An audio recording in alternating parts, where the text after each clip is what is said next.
Pemirsa, beralih ke informasi, Otoritas Jasa Keuangan untuk pertama kalinya menyelenggarakan Indonesia Pension Fund Summit 2025. Forum tersebut digelar untuk membahas berbagai tantangan dan mencari solusi terbaik agar sistem penyelenggaraan program pensiun di Indonesia dapat berkelanjutan dan adaptif terhadap perubahan.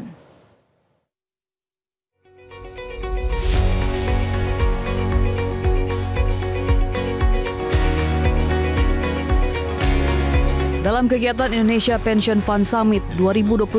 BPJS Ketenagakerjaan sebagai badan hukum publik yang ditunjuk oleh pemerintah untuk menyelenggarakan program pensiun wajib bagi pekerja, menyoroti perlunya kolaborasi dari seluruh pihak di dalam ekosistem dana pensiun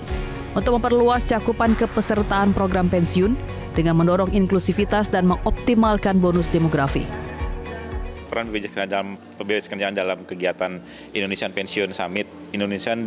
Fund Summit 2025 ini yang diselenggarakan oleh OJK adalah kami tentunya ingin memberikan sharing pengalaman kami dalam bagaimana BPJS Ketenagakerjaan mengelola program-program pensiun, dalam hal ini program jaminan hari tua dan jaminan pensiun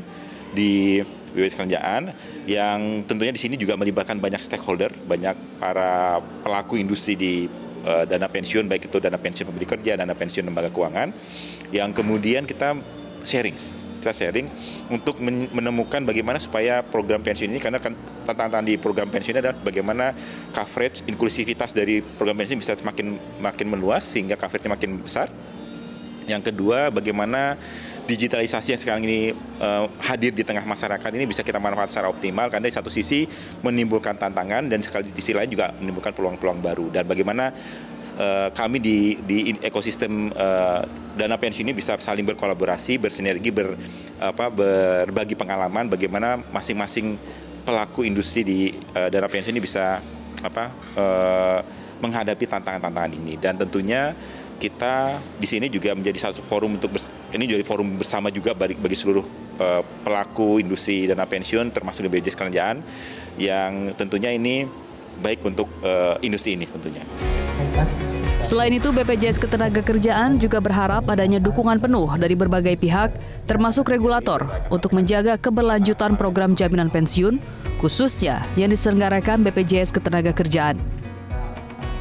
Program jaminan pensiun itu sendiri saat ini memiliki tantangan tersendiri, karena dalam konteks pendanaan program jaminan pensiun dengan iuran 3% sesuai dengan regulasi yang ada itu bukan iuran yang ideal, karena dalam regulasinya, dalam peraturan pemerintah disebutkan bahwa iuran 3% itu akan dievaluasi, yang kemudian akan mencapai angka 8%, dan itu tentunya perlu komunikasi, koordinasi, kolaborasi dengan teman-teman seluruh stakeholder, termasuk pemberi kerja, pekerja, perusahaan, pengusaha, karena tentunya kita harus menyusun langkah-langkah supaya kebutuhan untuk penyelesaian iuran ini bisa kita terima dan kita jalankan dengan sebaik-baiknya tanpa mengganggu industri, bisnis yang ada di industri tetap berjalan dengan baik. Tim Liputan Metro TV. Jelajahi cara baru mendapatkan informasi. Download Metro TV Extend sekarang.